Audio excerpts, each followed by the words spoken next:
আসসালামু আলাইকুম। সুপ্রিয় দর্শক শ্রোতা মণ্ডলী, আপনারা সবাই কেমন আছেন? তো আশা করি ভালোই আছেন। আমিও আল্লাহর রহমতে ভালো আছি। তো আপনাদের মধ্যে একটি ভিডিও নিয়ে আসলাম। ভিডিওর মূল বিষয় হলো যে আপনার রিজিক বৃদ্ধির আমল ও ব্যবসা ও যে কোনো কাজকর্মে বৃদ্ধির আমল। আপনি কি এমন অবস্থায় আছেন যেখানে যতই কাজ করেন না কেন ঠিকভাবে সংসার চলে না, চেষ্টা করেও ব্যবসা বা চাকরিতে স্থিরতা পাচ্ছেন না? তাহলে এই 7 দিনের আমলটি আপনি করবেন। ইনশাআল্লাহ আল্লাহ তাআলা আপনার রিজিকের দরজা একের পর এক খুলে দেবেন। আমলটি খুব সহজ। আমলটি হলো প্রতি সকালবেলা ঘর থেকে বের হওয়ার আগে সূরা কুরাইশ 41 বার পড়বেন, অথবা কাজের জায়গায় পৌঁছে পড়তে পারেন।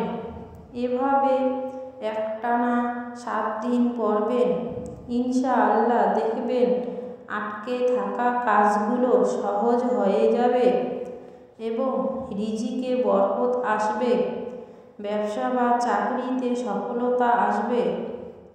আবার নতুন কাজগুলো একের পর এক হাতের মুঠোয় চলে আসবে।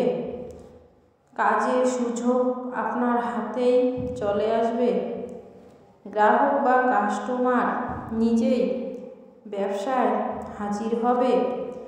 বিশ্বাস রাখবেন আল্লাহর উপর। এই আমলটি নিঃস্বার্থ মনে, পূর্ণ ভরসা ও তাওয়াক্কুলের সঙ্গে করবেন। ইনশাআল্লাহ আপনি নিজেই দেখবেন কিভাবে আপনার জীবনে পরিবর্তন এসেছে এবং আসতে শুরু করেছে। আজ থেকেই আমলটি শুরু করবেন এবং অন্যদেরও জানিয়ে দিবেন। হয়তো আপনার মাধ্যমে কারো রিজিকের দরজা খুলে যাবে ইনশাআল্লাহ। ভিডিওটি ভালো লাগলে লাইক, কমেন্ট, শেয়ার করবেন এবং এরকম ভিডিও পাওয়ার জন্য চ্যানেলটিকে সাবস্ক্রাইব করে রাখবেন। আল্লাহ হাফেজ।